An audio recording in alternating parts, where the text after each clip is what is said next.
Well, the Peace Tower is one of Canada's most iconic symbols, and inside that it sits a carillon. It's a musical instrument that plays the 53 bells that chime out over Parliament Hill.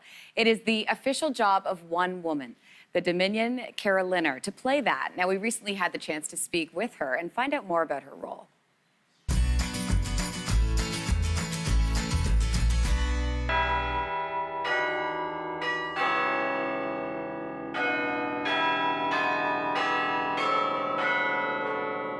We are right now in the playing room of the carillon of the Peace Tower, which is about 2/3 of the way up the tower.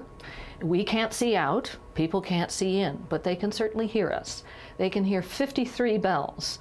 The 6 largest bells are immediately below us, including the bourdon or bourdon, which is the term for the biggest bell in any tower, and the biggest bell in the Peace Tower is a mere 10 metric tons. You also hear it as the hour strike. And then between us and the observation deck are 2 more levels of bells, 47 bells, getting to the littlest bell, which only weighs 4.5 kilos. Each bell strikes its own very specially tuned note. All 53 bells are represented on the manuals. 1 bell, 1 clapper, 1 wire, 1 note, 1 key. And from about here on down, they attach not only to the manuals, but are coupled to the pedals. Everything that comes out of the tower is always live. It is never a recording or a broadcast, and it is not a computer.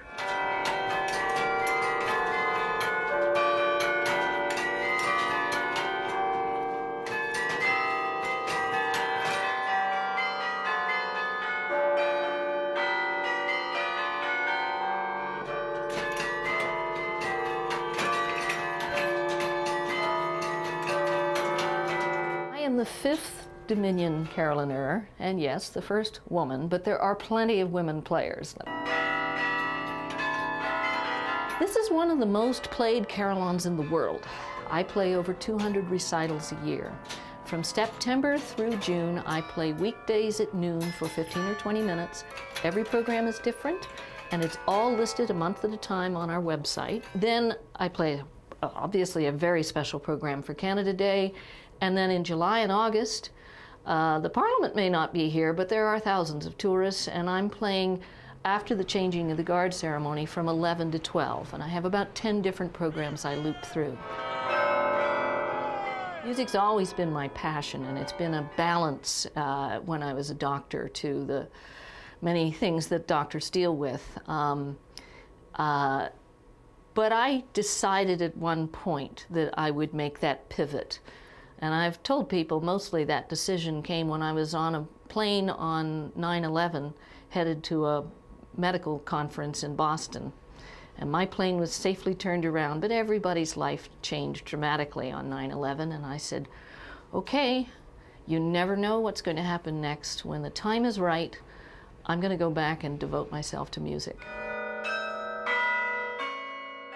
On July 1st, 1927, the inaugural speech was given by Prime Minister William Lyon Mackenzie King, and he declared that the carillon was the voice of the nation in gratitude for the sacrifice of Canada.